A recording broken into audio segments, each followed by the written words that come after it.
옛날 아주 먼 옛날에 호랑이가 담배를 피우고 산신령이 구름 타고 내려와 바둑을 두던 그런 시절에 깊고 깊은 산골짜기 어느 외딴 마을 끝자락에 낙지만 기품 있는 기와집 한 채가 서 있었습니다.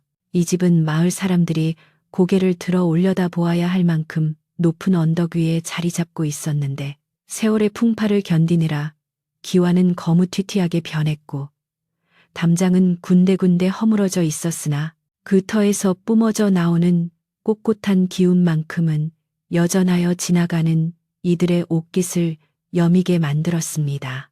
집주인은 김선비라 불리는 젊은이였는데 그는 몰락한 양반 가문의 자손으로 비록 가진 재물은 없으나 조상 대대로 물려받은 이 고택과 서책들을 목숨보다 소중히 여기며 안빈낙도의 삶을 실천하고 있었습니다. 마을 사람들은 그가 너무나 가난하여 끼니를 거르기 일수라는 것을 알면서도 언제나 흐트러짐 없는 온매무새와 온화한 미소를 잃지 않는 그를 존경하면서도 한편으로는 안타깝게 여기곤 했습니다. 늦가을의 차가운 바람이 문풍지를 거세게 흔들던 어느 날 김선비는 다가올 겨울을 대비하기 위해 오랫동안 열지 않았던 집안 구석구석을 정리하기로 마음먹었습니다. 마당에 수북이 쌓인 낙엽을 쓸어내고 삐걱거리는 마루를 닦아내던 그는 집 뒤편에 위치한 어두컴컴한 광으로 발걸음을 옮겼는데 그곳은 조상들이 남긴 잡동사니들이 먼지를 뒤집어 쓴 채 잠들어 있는 곳이었습니다. 퀴퀴한 곰팡이 냄새와 오래된 나무 냄새가 코를 찌르는 광 안에서 김선비는 부러진 가구들과 낡은 병풍들을 정리하다가 구석진 곳에 놓인 낡은 괴짝 하나를 발견하게 되었습니다. 그 괴짝은 칠이 다 벗겨져 볼품없어 보였지만 왠지 모를 기이한 기운이 서려 있어 김선비의 손길을 끌어당겼고 그는 조심스러운 손길로 괴짝의 녹슨 고리를 열어 그 안에 무엇이 들어있는지 확인해 보기로 했습니다. 괴짝 안에는 좀 이슬어 구멍이 숭숭 뚫린 옷가지들과 몇 권의 낡은 책들이 들어있었는데 그 가장 밑바닥에 비단으로 감싸진 족자 하나가 덩그러니 놓여 있었습니다. 김선비는 호기심에 찬 눈빛으로 비단 보자기를 풀고 조심스럽게 족자를 펼쳐들었는데 그 속에서 나온 그림은 그가 평소에 즐겨보던 사군자나 산수화와는 전혀 다른 기묘한 것이었습니다. 그림의 배경은 눈보라가 휘몰아치는 삭막한 겨울 들판이었고 앙상한 가지만 남은 매화나무 한 그루가 위태롭게 서 있었는데 더욱 놀라운 것은 그 나무 아래에 웅크리고 앉아있는 한 여인의 모습이었습니다. 여인은 실오라기 하나 걸치지 않은 벌거벗은 몸으로 그려져 있었는데 그 모습이 요염하거나 춘화도에서 흔히 보는 나무새스러운 장면이 아니라 추위와 외로움에 떨고 있는 처연한 모습이어서 보는 이의 가슴을 서늘하게 만들었습니다. 김선비는 난생 처음 보는 기이한 그림에 당황하여 황급히 족자를 덮으려 했으나 그림 속 여인의 슬픈 눈동자가 마치 자신의 영혼을 꿰뚫어 보는 듯하여 차마 눈을 뗄 수 없었습니다. 보통의 춘화라면 남녀의 정을 노골적으로 묘사하여 사람의 말초적 본능을 자극하겠지만 이 그림은 전혀 달랐습니다. 여인의 창백한 피부는 붓터치 하나하나에 한기가 서려 있는 듯했고 가늘게 떨리는 듯한 어깨선과 웅크린 무릎은 극심한 추위를 견디는 고통을 생생하게 전달하고 있었습니다. 김선비는 어찌하여 조상님들은 이런 그림을 남기셨을까 하는 의구심과 함께 그림 속 여인에게서 느껴지는 알 수 없는 연민에 사로잡혀 한참 동안 멍하니 그 자리에서 움직일 수 없었습니다. 그는 결국 그 족자를 다시 말아 품에 안고 광을 나와 자신이 거처하는 사랑방으로 돌아왔습니다. 해는 어느덧 서산으로 넘어가고 산골 마을에는 짙은 어둠이 깔리기 시작했는데 김선비는 호롱불을 켜고 책상 앞에 앉아 다시 그 족자를 펼쳐보았습니다. 방 안에는 따뜻한 온기가 감돌았지만 그림 속 풍경은 여전히 차가운 눈보라 속에 갇혀 있어 그 대비가 더욱 선명하게 느껴졌습니다. 김선비는 글을 읽으려 책을 펼쳤으나 글자는 눈에 들어오지 않고 자꾸만 시선이 족자 속 여인에게로 향하는 것을 막을 수 없었습니다. 밖에서는 겨울을 재촉하는 바람 소리가 치이칭거리며 울어댔고 그 소리가 마치 그림 속 여인이 추위에 떨며 내뱉는 신음처럼 들려와 김선비의 마음을 어지럽게 만들었습니다. 그는 선비로서의 채통을 지켜야 한다는 이성과 얼어붙은 생명을 외면할 수 없다는 감성 사이에서 갈등하며 깊은 한숨을 내쉬었습니다. 밤이 깊어질수록 산골의 추위는 더욱 매서워져 방 안의 물그릇에 살얼음이 얼 정도가 되었는데 김선비는 문득 그림 속 여인이 낮보다 더 심하게 떨고 있는 것 같은 착각에 빠져들었습니다. 낡은 종이 위에 먹으로 그려진 형상일 뿐인데도 여인의 입술은 푸르게 질려 있는 듯했고 앙상한 팔로 자신의 몸을 감싸 안은 모습이 너무나 애처로워 보였습니다. 김선비는 홀린 듯 붓을 들어 여인에게 옷을 그려 입혀줄까 생각도 해보았지만 섣불리 붓을 댔다가 귀한 그림을 망칠까 두려워 그만두었습니다. 대신 그는 자신이 입고 있던 솜누비옷을 벗어 족자 위에 조심스럽게 덮어주며 나지막이 중얼거렸습니다. 비록 그림 속의 허상일지라도 그 추위가 내 뼈에 사무치니 내 옷이라도 덮어 그대를 위로하고자 하오. 부디 이 밤만이라도 따뜻하게 지내시오. 그 순간 촛불이 바람도 없는데 크게 일렁이다가 다시 차분해졌고 방 안 가득 은은한 매와 향기가 스쳐 지나가는 듯한 기이한 현상이 일어났습니다. 김선비는 자신의 행동이 우스꽝스럽다고 생각하면서도 한편으로는 마음 한구석이 따뜻해지는 것을 느끼며 자리에 누웠습니다. 패시블 하나의 의지에 잠을 청하는 가난한 선비였지만 누군가에게 베풀었다는 작은 위안이 그의 얼어붙은 마음을 녹여주었던 것입니다. 그는 그림 속 여인이 따뜻한 옷을 입고 환하게 웃는 모습을 상상하며 스르르 잠이 들었는데 꿈속에서 그는 눈이 하얗게 덮인 낯선 정원을 거닐게 되었습니다. 그 정원 한가운데에는 그림에서 보았던 그 앙상한 매화나무가 서 있었고 그 아래에는 여전히 아무것도 걸치지 않은 여인이 등을 돌린 채 서 있었습니다. 꿈속의 김선비는 조심스럽게 여인에게 다가가 자신의 도포를 벗어 그녀의 어깨에 둘러주었는데 여인이 천천히 뒤를 돌아보자 그녀의 얼굴은 달빛처럼 환하고 아름다웠으나 눈가에는 씻을 수 없는 슬픔이 맺혀 있었습니다. 그녀는 아무 말 없이 김선비의 손을 잡았는데 그 손이 얼음장처럼 차가워 김선비는 소스라치게 놀라 잠에서 깨어났습니다. 식은땀을 흘리며 일어나 보니 새벽닭이 울기 전에 푸르스름한 어둠이 방 안에 가득 차 있었고 책상 위에 덮어두었던 솜 누비옷은 그대로 놓여 있었습니다. 그러나 김선비가 떨리는 손으로 옷을 걷어내고 족자를 확인했을 때 그는 자신의 눈을 의심할 수밖에 없었습니다. 그림 속 여인의 표정이 어제보다 한결 편안해 보였고 웅크리고 있던 자세도 조금은 펴진 듯한 느낌을 받았기 때문이었습니다. 이날부터 김선비에게는 기묘한 일과가 하나 생겼는데 그것은 매일 밤 잠들기 전에 족자를 펼쳐놓고 그 위에 깨끗한 천이나 자신의 옷을 덮어주는 일이었습니다.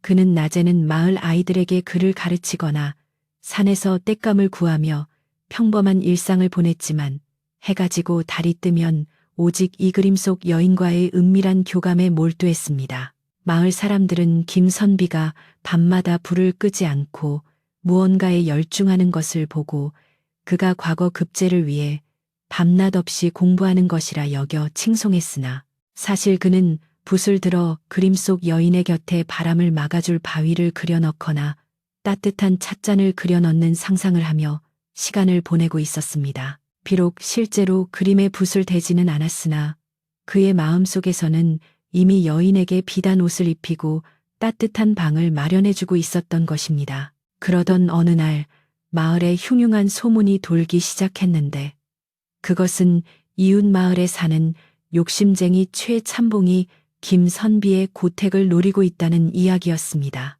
최참봉은 돈이라면 사족을 못 쓰는 위인으로 김선비의 집터가 자손이 번창하고 재물이 모이는 천하의 명당이라는 직관의 말을 듣고 호시탐탐 그 집을 빼앗을 기회를 엿보고 있었습니다. 그는 김선비가 가난하여 빚을 지고 있다는 사실을 알고는 사람을 시켜 빚 독촉을 하거나 터무니없는 가격에 집을 팔라고 회유하곤 했습니다.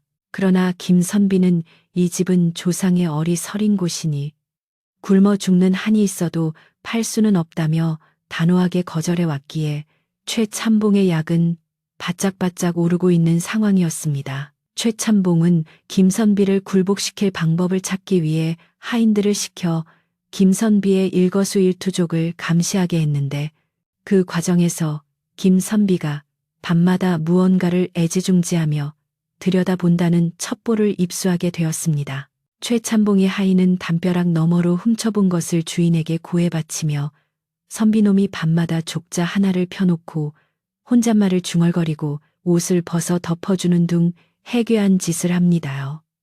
필시 고칼 노릇이 아닙니까? 라고 이죽거렸습니다. 이 말을 들은 최참봉은 무릎을 탁 치며 음흉한 미소를 지었는데 평소 꼿꼿하고 점잖은 척하던 김선비의 약점을 잡았다고 생각했기 때문이었습니다.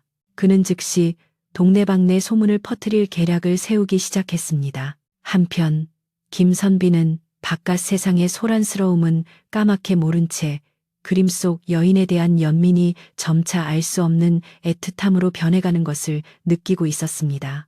처음에는 단순히 추위에 떠는 생명에 대한 동정심이었으나 매일 밤 그녀의 얼굴을 들여다보며 마음속으로 대화를 나누다 보니 어느새 그녀가 실존하는 인물처럼 느껴지고 그녀의 슬픔이 곧 자신의 슬픔처럼 다가왔던 것입니다. 그는 가끔 붓을 들어 먹을 갈고 한참을 망설이다가 그림의 귀퉁이에 작은 화로 하나를 그려 넣기도 했습니다. 놀랍게도 그가 화로를 그려 넣은 다음 날 아침이면 그림 속 여인의 볼에 옅은 홍조가 피어오르는 듯하여 김선비는 이것이 자신의 정성 때문인지 아니면 헛것을 보는 것인지 혼란스러워하면서도 기쁨을 감출 수 없었습니다. 겨울이 깊어지면서 산골 마을에는 한방눈이 펑펑 쏟아져 내렸고 김선비의 낡은 기와집도 하얀 눈 속에 파묻혀 고립되었습니다. 감감이 떨어져 방바닥은 냉골이 되었지만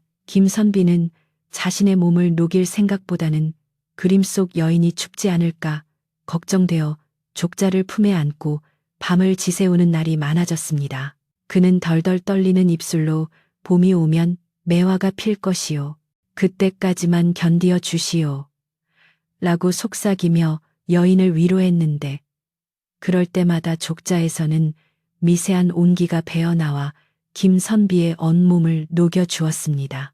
이는 과학적으로는 설명할 수 없는 일이었으나 김선비에게는 세상 그 무엇보다 확실하고 따뜻한 위로였습니다. 그러나 평화로운 시간은 오래가지 않았으니 최참봉이 퍼뜨린 악의적인 소문이 꼬리에 꼬리를 물고 눈덩이처럼 불어나 마침내 김선비의 귀에까지 들어오게 되었습니다. 우물가에 모인 아낙네들은 점잖은 줄 알았던 김선비가 밤마다 발가벗은 여자 그림을 끼고 논다더라. 양반 체면에 어찌 춘화를 즐기는가 귀신 들린 그림이라더라 하며 수군거렸고 마을 사랑방에 모인 노인들도 혀를 차며 김선비의 타락을 개탄하기 시작했습니다.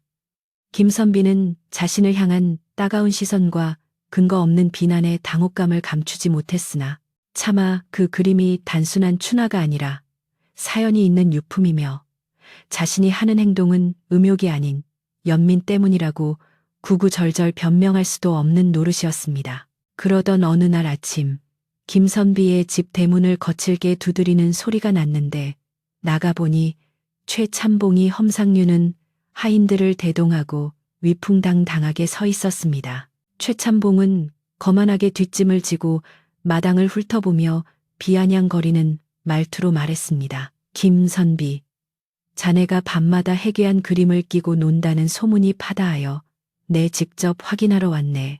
우리 마을의 미풍양속을 해치는 물건이라면 내 당장 없애버려야겠으니 썩 내놓아 보게나. 김선비는 모욕감에 얼굴이 붉어졌으나 단호한 목소리로 남의 집안 물건을 함부로 보여라 마라 하는 것은 무례한 처사여 돌아가시오라고 맞섰습니다. 하지만 최참봉은 물러설 기색 없이 더욱 험악한 표정을 지으며 한 발짝 더 다가섰는데 이로 인해 고요하던 고택에는 일촉즉발의 긴장감이 감돌기 시작했습니다. 최참봉은 불그락푸르락한 얼굴로 마당 한가운데 버티고 서서 고래고래 고함을 지르기 시작했는데 그의 목소리는 마치 굶주린 늑대가 먹잇감을 앞에 두고 으르렁거리는 소리와 흡사하여 고요하던 산골 마을의 정적을 단번에 깨뜨려 버렸습니다. 그는 지팡이로 땅을 쿵쿵 내리찍으며 내 이 마을의 어른으로서 풍기문란을 두고 볼 수 없다고 으름장을 놓았으나 그 속내는 김선비의 길을 꺾고 집을 차지하려는 탐욕으로 가득 차 있음을 모르는 이가 없었습니다.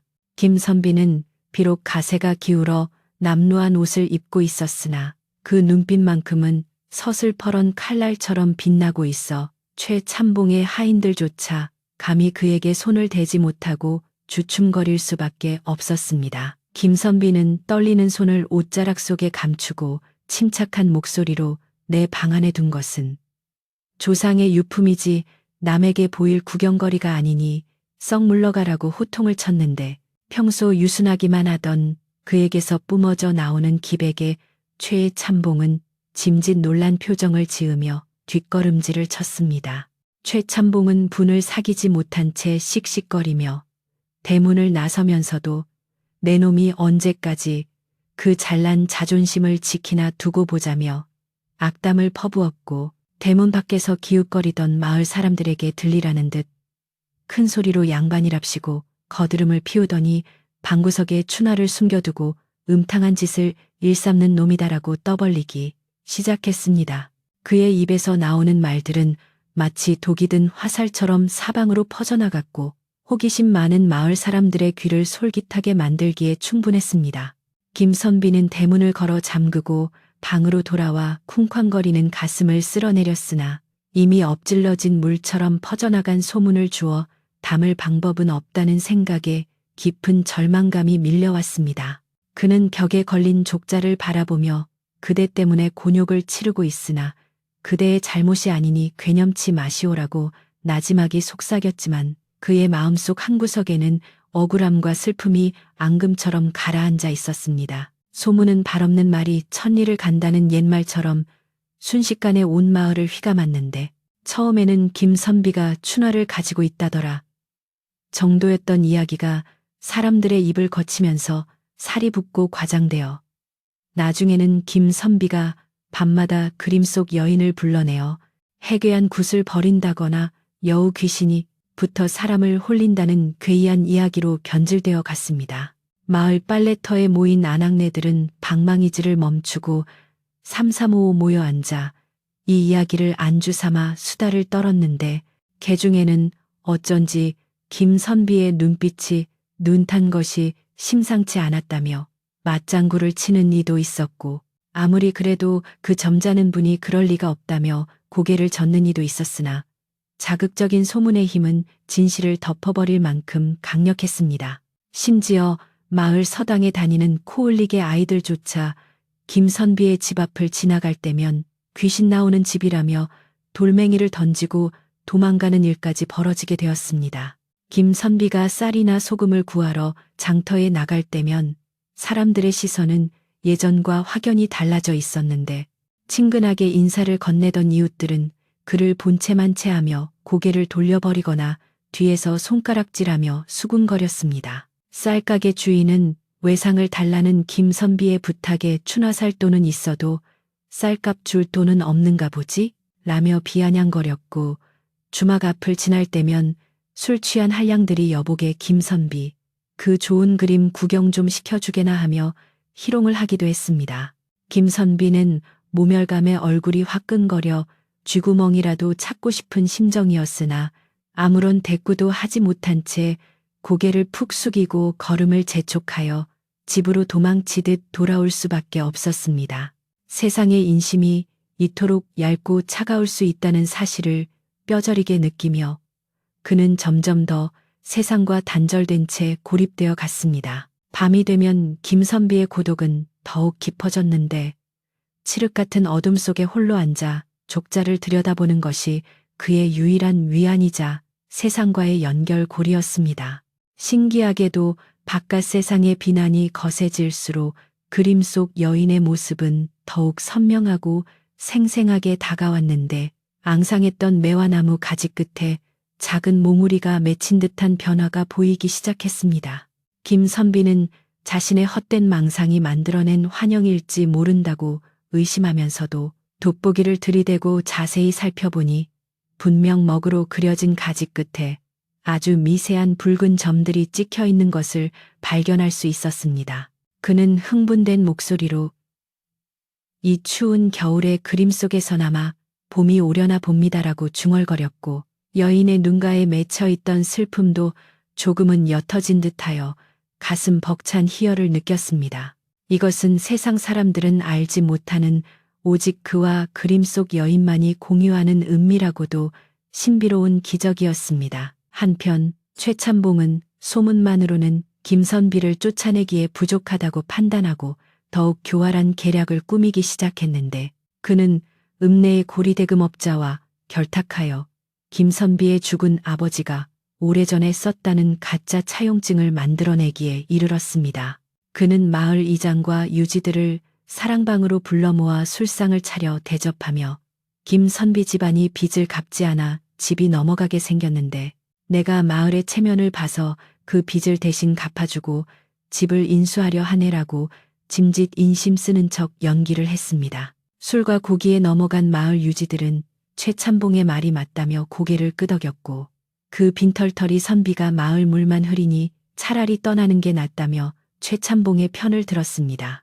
최찬봉은 자신의 계획이 순조롭게 진행되는 것에 만족하며 이제 곧 그 명당터가 자신의 손에 들어올 것이라는 생각에 밤잠을 설칠 정도로 기뻐했습니다. 어느 날 밤 세찬 눈보라가 몰아쳐 김선비의 집 문풍지가 찢겨나갈 듯 울부짖던 때에 누군가 살인문을 두드리는 소리가 들렸습니다. 이 밤중에 찾아올 리가 없기에 김선비는 의아해하며 문을 열었는데 그곳에는 평소 김선비의 집안일을 간간히 도와주던 옆집 할미가 쭈그리고 앉아 있었습니다. 할미는 주위를 두리번거리며 누가 볼세라 황급히 방 안으로 들어와 김선비의 손을 잡고 눈물을 글썽이며 말했습니다. 선비님, 내일 아침에 최찬봉이 관아 포졸들을 데리고 들이닥친다 합니다. 가짜 빈문서를 들이밀며 집을 비우라 할 테니 이 밤에 몸만이라도 피하셔야 합니다. 할미의 말은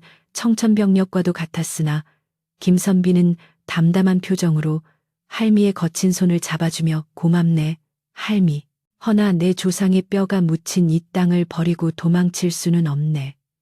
죄 없는 자가 도망치는 것은 죄를 인정하는 꼴이니 내 당당히 맞서겠네 라고 대답했습니다. 할미는 김선비의 고집을 꺾을 수 없음을 알고 안타까움에 발을 동동 구르다가 품속에서 주먹밥 몇 덩이를 꺼내놓고는 어둠 속으로 사라졌습니다. 할미가 돌아간 후 김선비는 잠을 이룰 수 없어 족자 앞에 앉아 깊은 시름에 잠겼는데 내일이면 이 집에서 쫓겨날지도 모른다는 불안감보다 이 그림을 지킬 수 없을지 모른다는 두려움이 더 크게 다가왔습니다.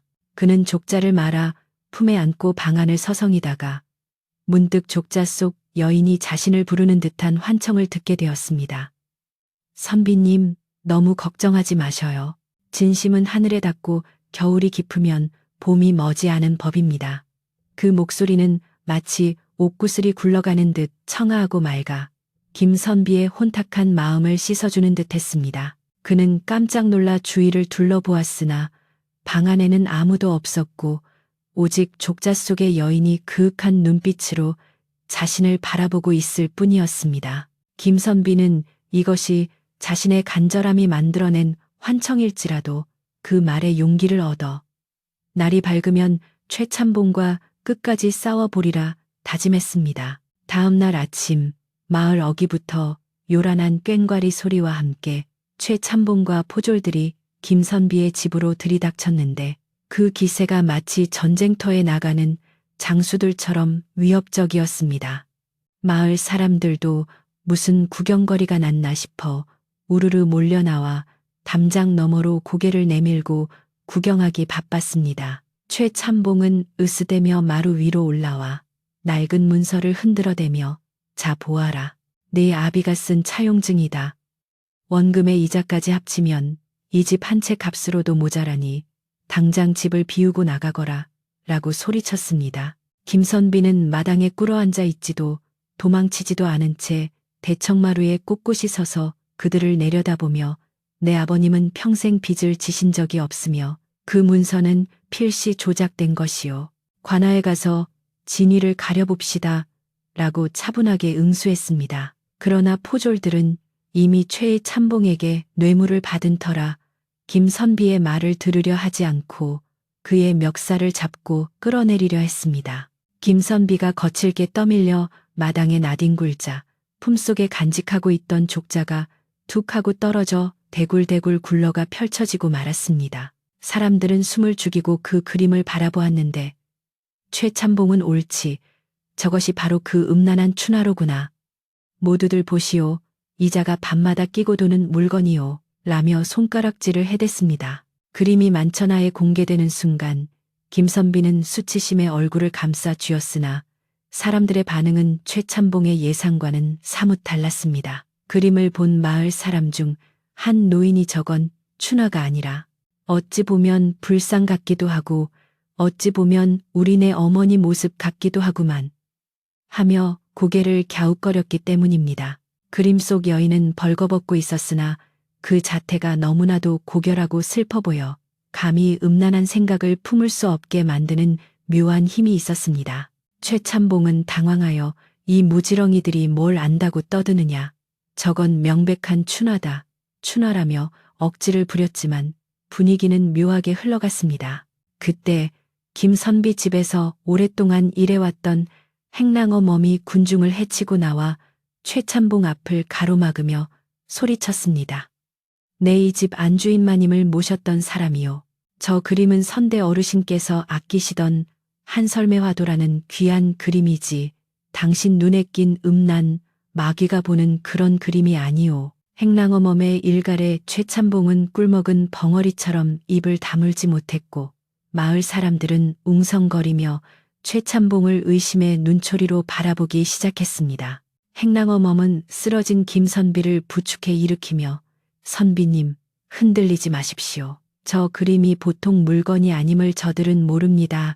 라고 귓속말을 전했는데 그녀의 눈빛은 확신에 차 있었습니다. 그러나 힘을 가진 자의 횡포는 그리 쉽게 끝나지 않았으니 최참봉은 포졸들에게 눈짓을 보내 강제로 집달리 딱지를 붙이게 하고 짐을 드러내라 명령했습니다. 우당탕탕하는 소리와 함께 김선비의 세간살이들이 마당으로 내동댕이 쳐졌고 귀하게 여기던 서책들이 진흙탕 속에 처박히는 참상이 벌어졌습니다. 김선비는 흙투성이가 된 채 족자를 다시 주워들고 가슴에 품으며 울분을 토했으나 힘없는 선비의 몸으로 장정들을 당해낼 재간은 없었습니다. 그는 하늘이 보고 있다. 천벌이 두렵지 않느냐 라고 절규했으나 최참봉은 코웃음을 치며 하늘은 돈 많은 자의 편이다라고 비웃을 뿐이었습니다. 집은 순식간에 난장판이 되었고 김선비는 자신의 보금자리가 유린당하는 모습을 피눈물을 흘리며 지켜보아야 했습니다. 해가 저물고 최참봉과 포졸들이 내일 날 밝을 때까지 집을 비우지 않으면 멍석마리를 시키겠다는 협박을 남기고 돌아가자 폐허가 된 집에는 다시 정막이 찾아왔습니다. 부서진 가구 파편과 찢어진 책들이 마당에 널브러져 있는 풍경은 처참하기 그지없었으나 김선비는 그 와중에도 족자에 묻은 먼지를 털어내며 흐느껴 울었습니다. 그때 행랑어 멈이 깨진 그릇 조각들을 치우며 다가와 나직이 말했습니다. 선비님, 오늘 밤이 고비입니다. 저들이 내일 들이닥치기 전에 저 그림이 무언가 답을 줄 것입니다. 선대 어르신께서 임종 직전에 집안이 위태로울 때 그림을 보라 하셨던 말씀이 기억납니다. 김선비는 눈물 젖은 눈으로 행랑어 멈을 바라보았고 그녀의 말이 단순한 위로가 아님을 직감적으로 느꼈습니다. 그날 밤 김선비는 무너진 방문을 대충 수습하고 냉기 가득한 방에 앉아 마지막이 될지도 모를 기도를 올렸습니다. 조상님, 저 여인을 지키지 못하고 집마저 잃게 된 불효자를 용서하십시오. 하지만 제 목숨이 붙어있는 한 저 그림만은 놈들의 손에 넘기지 않겠습니다. 그의 결연한 다짐이 끝나자마자 갑자기 족자에서 환한 빛이 뿜어져 나오기 시작했습니다. 놀랍게도 그림 속의 눈보라가 멈추고 앙상했던 매화나무 가지마다 탐스러운 꽃봉오리들이 팝콘 터지듯 피어나기 시작하는 것이었습니다. 그리고 웅크리고 있던 여인이 천천히 몸을 일으켜 세우더니 그림 밖으로 걸어 나올 듯한 기세로 김선비를 향해 손짓을 했습니다. 김선비는 홀린 듯 자리에서 일어나 족자 가까이 다가갔고 여인의 입술이 달싹이며 소리 없는 언어를 전해오는 것을 느꼈습니다. 여인의 손끝이 가리키는 곳은 그림 속 배경이 아니라 현실의 어떤 장소를 암시하는 듯했습니다. 그녀는 손가락으로 바닥을 가리키고 다시 밖을 가리키기를 반복했는데 김선비는 그제야 그녀가 마당의 늙은 매화나무 아래를 가리키고 있음을 깨닫게 되었습니다. 저곳에 무엇이 있다는 말인가? 김선비의 심장이 쿵쿵 뛰기 시작했고 바깥에서는 다시금 거센 바람이 불어와 나뭇가지들을 흔들어댔습니다. 이것은 단순한 우연일까? 아니면 조상님들이 남긴 마지막 구원의 동아줄일까? 김선비는 떨리는 손으로 방문을 열고 어둠이 짙게 깔린 마당으로 나설 채비를 하였습니다. 최참봉의 탐욕이 턱 밑까지 차오른 이 절체절명의 순간에 그림 속 여인이 보여준 기적은 과연 김선비의 운명을 어떻게 바꾸어 놓을지 밤은 깊어가고 별빛조차 숨죽인 채 그를 지켜보고 있었습니다. 칠흑 같은 어둠이 내려앉은 마당은 한 치 앞도 분간할 수 없을 만큼 캄캄했으나 김선비의 눈에는 늙은 매화나무 주변만이 희미하게 빛나는 듯 보였습니다. 그는 헛간에서 낡은 삽과 고미를 찾아들고 나무 아래로 다가갔는데 한겨울 꽁꽁 얼어붙은 땅은 마치 쇠처럼 단단하여 오리질을 할 때마다 손바닥이 찢어지는 듯한 통증이 전해져 왔습니다. 하지만 방금 전 족자 속 여인이 보여준 간절한 눈빛과 손짓이 뇌리에 박혀 떠나지 않았기에 그는 호호 입김을 불어 언손을 녹여가며 쉬지 않고 땅을 파내려 갔습니다. 이곳에 무엇이 있든 그것이 조상님의 뜻이라면 내 기꺼이 따르리라. 김선비는 이마에 맺힌 땀방울이 차가운 밤바람에 식어가는 것을 느끼며 마치 자신의 운명을 개척하듯 묵묵히 삽질을 계속했습니다. 바람은 여전히 윙윙거리며 귓가를 스치고 지나갔지만 그의 귀에는 오직 땅을 파는 거친 숨소리와 흙이 부딪히는 소리만이 들릴 뿐이었습니다. 한참을 파내려 갔을까 다 하는 둔탁한 소리와 함께 미 끝에 무언가 딱딱한 것이 걸리는 느낌이 손끝에 전해졌습니다. 김선비는 숨을 멈추고 조심스럽게 주변의 흙을 손으로 걷어내기 시작했는데 그 속에서 드러난 것은 흙투성이가 된 작은 항아리 뚜껑이었습니다. 가슴이 터질 듯 쿵쾅거리는 것을 느끼며 그는 항아리를 조심스럽게 들어 올렸는데 생각보다 묵직한 무게감이 느껴져 그 안에 무언가 중요한 것이 들어있음을 직감할 수 있었습니다. 그는 항아리를 품에 안고 주위를 경계하며 방으로 뛰어 들어왔고 떨리는 손으로 뚜껑을 열어보았습니다. 그 안에는 기름종이로 겹겹이 쌓인 오래된 문서 뭉치와 묵직한 비단 주머니 하나가 들어있었습니다. 비단 주머니를 열자 은은한 빛을 내는 은넨들이 쏟아져 나왔는데 이는 가난했던 선비가 평생 만져보지도 못한 큰 재물이었습니다. 그러나 김선비의 눈길을 사로잡은 것은 은연이 아니라 기름종이에 쌓인 낡은 편지와 문서들이었습니다. 누렇게 변색된 종이를 떨리는 손으로 펼쳐보니 그것은 바로 돌아가신 할아버지의 필체로 쓰인 유서와 이 집의 내력을 적은 문기였습니다. 이 은전은 훗날 집안에 큰 환난이 닥쳤을 때를 대비하여 묻어두는 것이니 부디 지혜롭게 사용하여 집안을 보존하라. 편지에는 후손을 걱정하는 조상의 애틋한 마음이 구구절절 담겨 있었고 그 옆에는 놀랍게도 그 한설매화도에 얽힌 사연도 적혀 있었습니다. 이 그림은 단순한 화폭이 아니라 우리 집안을 수호하는 매화 정령을 모신 신물이다. 집안이 쇠락하여 온기가 사라지면 정령도 추위에 떨 것이니 후손된 자는 마땅히 따뜻한 마음으로 이를 보살펴야 할 것이다. 김선비는 그제야 그림 속 여인이 왜 그토록 추위에 떨었으며 자신의 작은 정성에 왜 반응했는지를 깨닫고 뜨거운 눈물을 흘렸습니다. 김선비는 조상의 깊은 뜻을 가슴에 새기며 날이 밝기만을 기다렸는데 그 시간은 마치 천년과도 같이 길게 느껴졌습니다. 그는 은연들을 다시 주머니에 담고 문서를 품속 깊이 갈무리한 뒤 족자 앞에 정갈하게 무릎을 꿇고 앉았습니다. 그대 덕분에 집을 지킬 방도를 찾았습니다. 내 이 은혜는 평생 잊지 않으리다. 그림 속 여인은 이제 추위에 떠는 기색 없이 마치 봄날의 햇살을 머금은 듯 온화하고 평온한 미소를 짓고 있었습니다. 그녀의 주변에 그려진 매화나무 가지에는 어제보다 더 많은 꽃봉오리가 맺혀 금방이라도 터질 듯 부풀어 올라 있었는데 이는 김선비에게 다가올 승리를 예감케 하는 상서로운 징조처럼 보였습니다. 밖에서는 동이 트기 시작하며 새벽닭이 힘차게 울어댔고 김선비의 눈빛은 그 어느 때보다 맑고 강인하게 빛나고 있었습니다. 아침 해가 완전히 떠오르기도 전에 마을 어귀는 다시금 시끌벅적해지기 시작했는데 최참봉이 어제보다 더 많은 왈패들을 이끌고 기세등등하게 몰려왔기 때문이었습니다. 진과 꽹과리를 울리며 나타난 그들은 마치 개선장군이라도 된 양 거들먹거렸고 겁에 질린 마을 사람들은 멀찌감치 서서 안타까운 눈빛으로 김선비의 집을 바라볼 뿐이었습니다. 최참봉은 대문을 발로 차서 열어젖히며 고래고래 소리를 질렀습니다. 김선비, 약속한 시간이 지났다. 짐을 다 쌌느냐? 아니면 매타작을 당하고 쫓겨나고 싶으냐? 그의 험악한 목소리에 놀란 까치들이 푸드득 날아올랐고 집안에는 무거운 침묵만이 감돌았습니다. 왈패들은 몽둥이를 손바닥에 탁탁 치며 위협적인 분위기를 조성했고 최참봉은 비열한 웃음을 흘리며 마당으로 들어섰습니다. 그때 굳게 닫혀있던 방문이 드르륵 열리며 김선비가 천천히 걸어 나왔는데 그의 모습은 어제의 초라하고 당황하던 모습과는 판이하게 달랐습니다.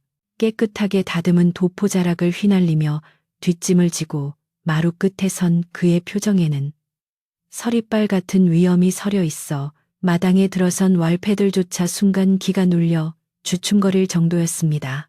김선비는 마당을 가득 메운 사람들을 차가운 눈으로 일별한 뒤 낮지만 힘있는 목소리로 입을 열었습니다. 남의 집 마당에서 이 무슨 해괴한 행패인가. 날이 밝자마자 남의 단잠을 깨우는 예의 없는 자들이로다. 최참봉은 김선비의 태연한 태도에 당황했으나 이내 코웃음을 치며 허세 부리지 마라. 빚을 갚지 못하면 이 집은 내 것이다. 당장 끌어내라. 라고 소리쳤습니다. 최참봉의 호령이 떨어지자 왈패들이 우르르 마루로 달려들려 했으나 김선비는 눈 하나 깜짝하지 않고 품속에서 묵직한 비단 주머니를 꺼내 마당으로 던졌습니다. 철그럭하는 둔탁한 소리와 함께 주머니가 열리며 은쬐 몇 개가 흙바닥에 굴러 떨어졌고 햇빛을 받아 반짝이는 은빛에 사람들의 눈이 휘둥그레졌습니다. 이것이 당신이 주장하는 그 빚의 원금과 이자를 모두 합한 것보다 많을 것이요. 세어보시오. 김선비의 말에 최참봉의 눈이 동그라지며 입이 떡 벌어졌습니다. 그는 믿을 수 없다는 듯 허겁지겁 은대를 주어 확인해 보더니 얼굴이 불그락 푸르락해지며 말을 더듬거렸습니다. 이건 내 놈이 도둑질이라도 한 게냐? 이 큰 돈이 어디서 났단 말이냐? 김선비는 품속에서 또 하나의 문서를 꺼내 펼쳐 보이며 준엄하게 꾸짖었습니다. 이것은 내 조부께서 남기신 유서와 이 집의 내력이 적힌 문기다. 또한 자네가 위조한 차용증이 얼마나 터무니없는 거짓인지 밝혀줄 증좌이기도 하지. 관아에 가서 이 은전의 출처와 자네의 사문서 위조죄를 낱낱이 밝혀보겠는가.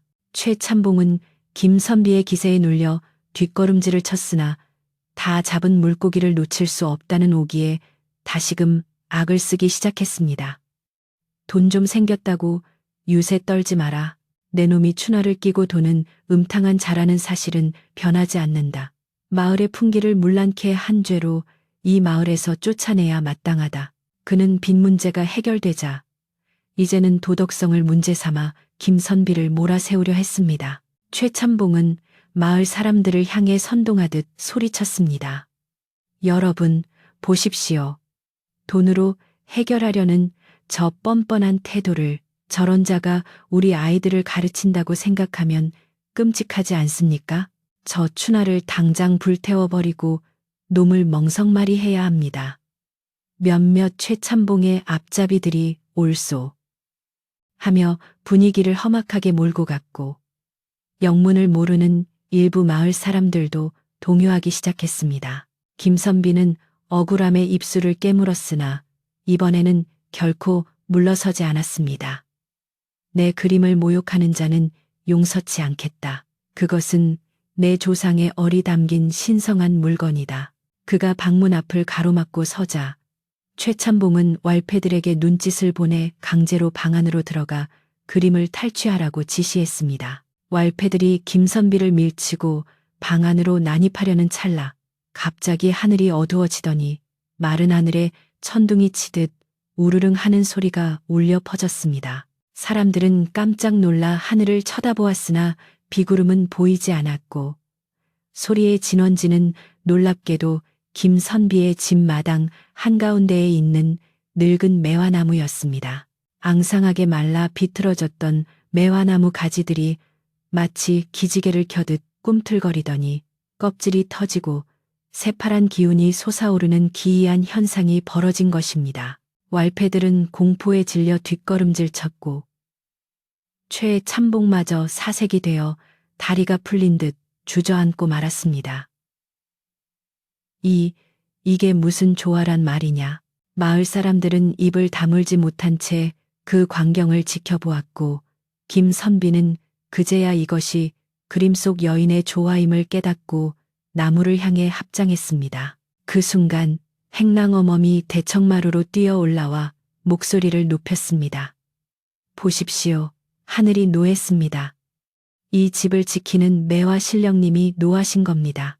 죄 없는 선비님을 괴롭히고 조상님을 욕보이니 천벌을 내리시려는 겁니다. 그녀의 외침은 공포에 질린 사람들의 마음에 불을 지폈고 왈패들 중 몇몇은 몽둥이를 내던지고 아이고 잘못했습니다 하며 땅바닥에 머리를 조아렸습니다.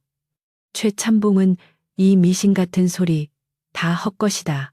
눈속임이다. 라고 악을 썼지만 그의 목소리는 이미 떨리고 있어 누구에게도 위협이 되지 못했습니다.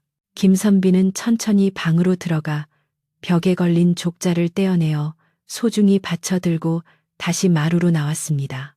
김선비가 족자를 펼쳐들자 신기하게도 그림에서 눈부신 광채가 뿜어져 나와 마당을 환하게 비추었습니다. 그림 속의 풍경은 더 이상 추운 겨울이 아니었습니다. 눈보라는 온데간데 없고 따사로운 봄 햇살이 가득했으며 앙상했던 나무에는 만발한 매화꽃이 흐드러지게 피어 있었고 그 아래 서 있는 여인은 비단 옷을 곱게 차려입고 환하게 웃고 있었습니다. 그 모습은 너무나 성스럽고 아름다워 감히 음란하다거나 나무새스럽다는 말을 꺼낼 수조차 없게 만들었습니다. 마을 사람들은 저절로 무릎을 꿇고 경외감에 찬 탄성을 질렀습니다. 아, 저것은 관음보살님의 현신이 아닌가.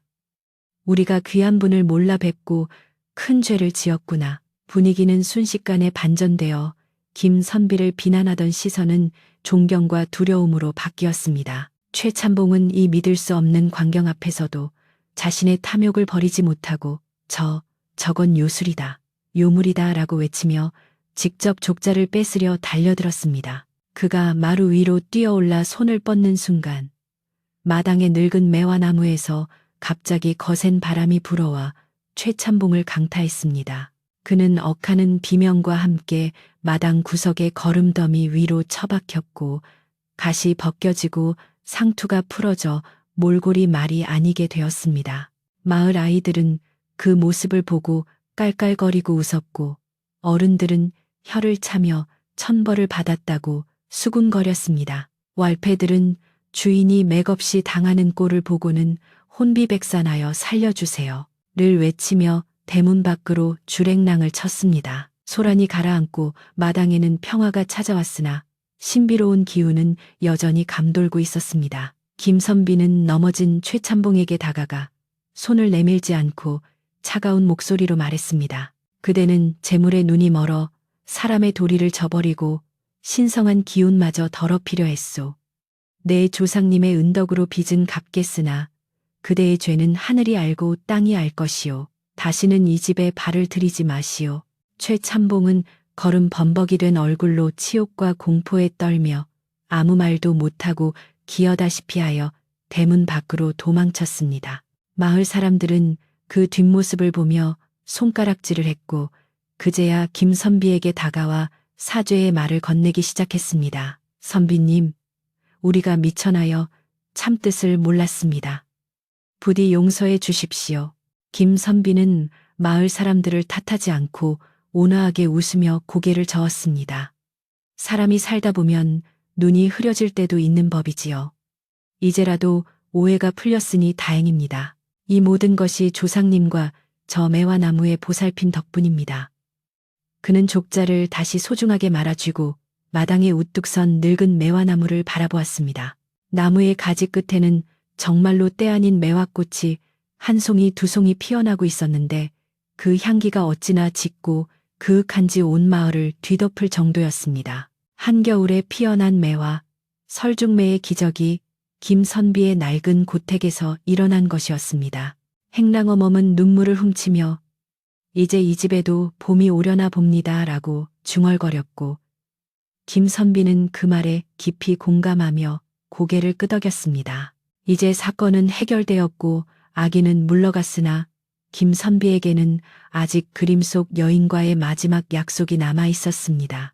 그는 사람들이 모두 돌아가고 다시 고요해진 집 안에서 조용히 족자를 다시 펼쳐보았습니다. 그림 속 여인은 이제 더 이상 움직이지 않았으나 그 미소만큼은 살아있는 듯 생생하게 김선비의 마음에 와닿았습니다. 그는 붓을 들어 먹을 진하게 갈았습니다. 지금까지는 마음으로만 그렸던 옷과 풍경을 이제는 실제로 그려 넣어 그녀에게 진정한 평안을 선물하고 싶었기 때문입니다. 떨리는 손끝으로 붓을 잡은 김선비의 눈빛은 그 어느 때보다 진지하고 애틋했습니다. 과연 그의 붓끝에서 완성될 그림은 어떤 모습일지, 그리고 그 그림이 가져올 마지막 결말은 무엇일지, 이야기는 이제 대단원을 향해 흘러가고 있었습니다. 밤이 깊어 삼경이 지났으나 김선비의 방에는 여전히 은은한 호롱불이 켜져 있었습니다. 마을을 뒤흔들었던 소동이 가라앉고 모든 것이 제자리를 찾은 고요한 시간, 김선비는 정갈하게 먹을 갈아 붓을 적셨습니다. 그동안 마음으로만 덮어주었던 옷을 이제는 붓끝으로 직접 그려 넣어 그림 속 여인의 추위를 영원히 거두어주고자 함이었습니다. 그는 숨을 고르고 떨리는 손끝을 진정시킨 뒤 하얀 화선지위 여인의 어깨선에 조심스럽게 붓을 대었습니다. 먹물이 종이에 스며들자 마치 마른 땅이 단비를 머금듯 자연스럽게 번져나갔고 김선비는 한 획 한 획 정성을 다해 고운 비단 저고리에 선을 그려 나갔습니다. 그것은 단순한 그림 그리기가 아니라 얼어붙었던 한 영혼을 위로하고 자신의 상처 입은 마음 또한 치유하는 신성한 의식과도 같았습니다. 김선비는 여인의 몸을 감쌀 치마와 저고리를 그리는데 그치지 않고 그녀가 앉아있는 매화나무 아래에 따뜻한 화로 하나를 더 그려 넣었습니다. 붉은 안료를 섞어 타오르는 불꽃을 표현하자 방 안의 공기마저 훈훈해지는 듯한 착각이 들 정도였습니다. 붓질이 이어질수록 그림 속 여인의 모습은 점점 더 우아하고 기품 있는 귀부인의 자태로 변모해 갔습니다. 더 이상 그녀는 추위에 떠는 가련한 여인이 아니었고 눈보라치는 벌판에 버려진 존재도 아니었습니다. 김선비가 마지막으로 여인의 입가에 옅은 미소를 그려넣고 붓을 내려놓자 족자 속의 그림은 완벽한 한 폭의 미인도로 완성되었습니다. 이제 그 누구도 이 그림을 보고 추나라 손가락질할 수 없을 만큼 그림에서는 맑고 고결한 기운이 뿜어져 나오고 있었습니다. 그림을 완성한 후 김선비는 깊은 만족감과 함께 밀려오는 노곤함을 이기지 못하고 족자 앞에 엎드려 깜빡 잠이 들었습니다. 꿈속에서 그는 다시금 그 매화나무가 있는 정원을 거닐게 되었는데 이번에는 눈이 모두 녹고 파릇파릇한 새싹이 돋아나고 있었습니다.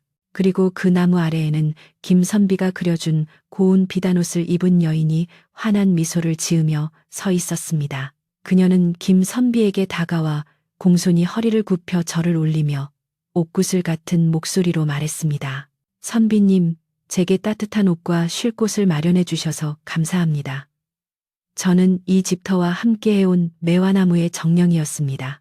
집안의 기운이 쇠하고 사람들의 발길이 끊기자 저 또한 추위와 외로움에 떨 수밖에 없었습니다. 여인은 이어 김선비의 손을 따뜻하게 감싸 쥐며 말을 이었습니다. 선비님의 맑고 어진 마음이 저를 다시 살게 하셨습니다. 이제 저는 저 그림 속에서 그리고 마당의 나무 속에서 영원히 선비님과 이 집안을 지킬 것입니다. 부디 이 제물로 무너진 담장을 고치고 끊어진 인연을 다시 이어 이 집안에 다시금 온기가 돌게 해 주십시오. 그것이 저의 보답이자 조상님의 뜻입니다.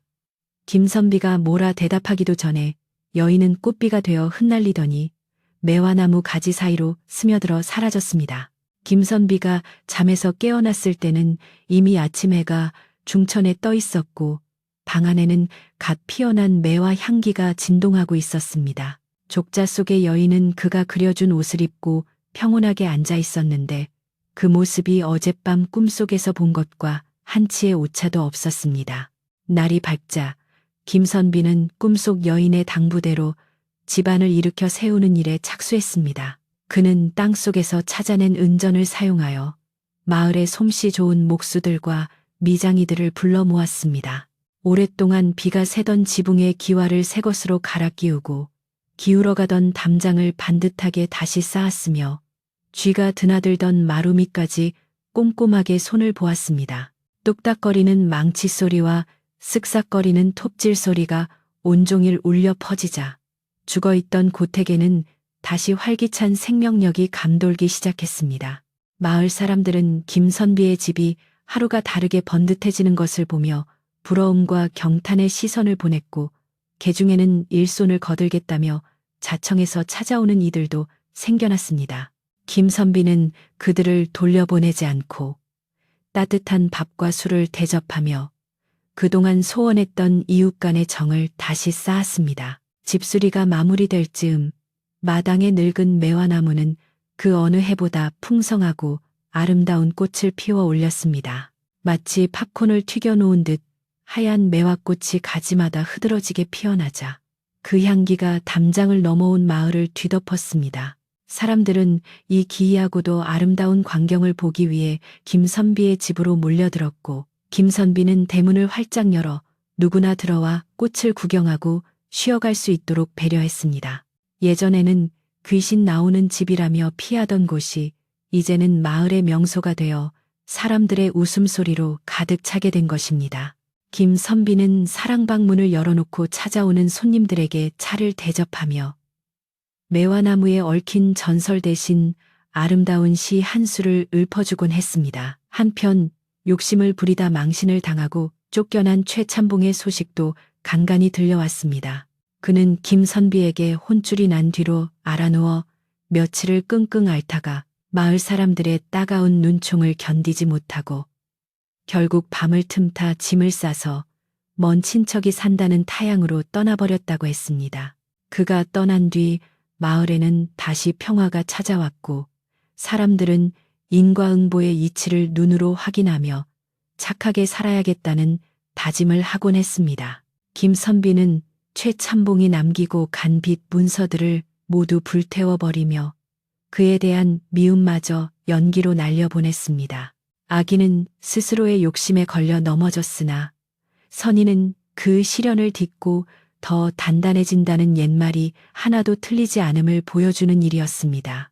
집안이 안정되자 김선비는 오랫동안 마음에 품어왔던 뜻을 펼치기로 결심했는데 그것은 바로 마을 아이들을 위한 서당을 여는 것이었습니다.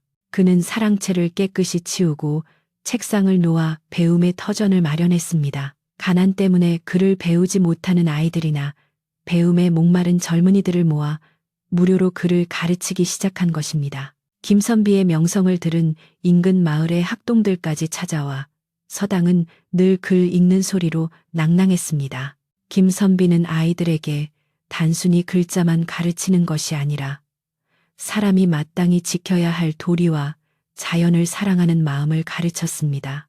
그는 종종 아이들을 데리고 마당의 매화나무 아래에 앉아 이 나무가 추운 겨울을 견디고 꽃을 피우듯 너희들도 시련에 굴하지 말고 맑은 향기를 품은 사람이 되어야 한다고 훈육하곤 했습니다. 세월은 유수와 같이 흘러 김선비의 검은 머리에도 하얀 서리가 내려앉았습니다. 그는 이제 마을의 가장 존경받는 어르신이 되어 사람들의 대소사를 의논해주고 지혜를 빌려주는 역할을 하게 되었습니다.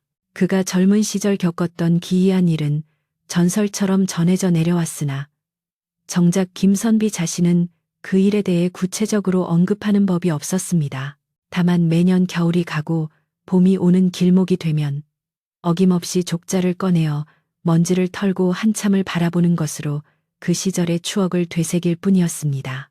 족자 속의 여인은 세월이 흘러도 변함없이 고운 자태로 김선비에게 미소 짓고 있었고 그 미소는 김선비가 늙어가는 동안에도 늘 그의 곁을 지키는 든든한 버팀목이 되어 주었습니다. 어느 따스한 봄날 오후 백발이 성성한 김선비는 갯마루에 앉아 따사로운 햇살을 즐기고 있었습니다. 마당에는 여전히 늙은 매화나무가 고고한 자태를 뽐내며 서 있었고 바람이 불 때마다 하얀 꽃잎이 눈송이처럼 날려 김선비의 무릎 위로 사뿐히 내려앉았습니다. 서당을 거쳐간 제자들이 이제는 어엿한 어른이 되어 찾아와 인사를 올리고 담장 너머에서는 아이들이 뛰어노는 소리가 평화롭게 들려왔습니다. 김선비는 눈을 지그시 감고 불어오는 봄바람에 실려오는 매화 향기를 깊이 들이마셨습니다. 그 향기 속에는 젊은 날 그가 만났던 신비로운 여인의 채취가 섞여 있는 듯했고 고된 시련을 함께 이겨냈던 지난날의 기억들이 주마등처럼 스쳐 지나갔습니다. 김선비는 깻마루 기둥에 기대어 나지막이 독백했습니다. 참으로 긴 겨울이었으나 그대 덕분에 내 인생에도 따뜻한 봄이 왔구려. 이제 여한이 없으니 그대와 함께 꽃구경이나 실컷 하다 가려네. 그의 목소리는 더없이 평온했고 입가에는 옅은 미소가 번졌습니다. 마당의 매화나무 가지가 바람에 흔들리며 사락사락 소리를 내었는데 마치 김선비의 말에 대답이라도 하는 듯 했습니다. 그림 속의 인연이 현실의 삶을 구원하고 그 선한 마음이 다시 세상을 따뜻하게 만드는 기적.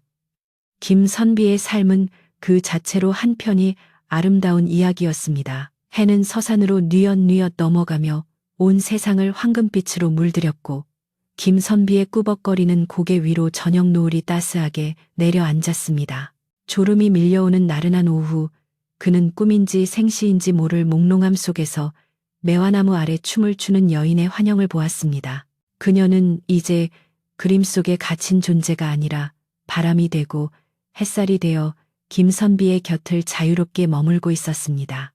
모든 근심과 걱정이 사라진 완전한 평화 속에서 김선비는 깊고 편안한 잠속으로 빠져들었습니다. 먼 옛날 어느 산골 마을 낡은 기와집에서 시작된 이 이야기는 매화 향기처럼 은은하게 퍼져나가 오늘날까지도 사람들의 마음속에 잔잔한 감동으로 남아있다고 합니다. 혹시 여러분도 힘겨운 겨울을 보내고 있다면 김선비의 매화나무를 떠올려 보시길 바랍니다. 진심을 다해 견디고 베푼다면 언젠가 반드시 여러분의 인생에도 화려한 꽃이 피어나는 따뜻한 봄날이 찾아올 테니까요. 자, 이제 이야기꾼은 물러갈 시간입니다. 창밖의 바람소리도 잦아들고 달빛만이 고요히 세상을 비추는 이 밤, 부디 편안하고 따뜻한 꿈 꾸시기를 바랍니다. 안녕히 주무십시오.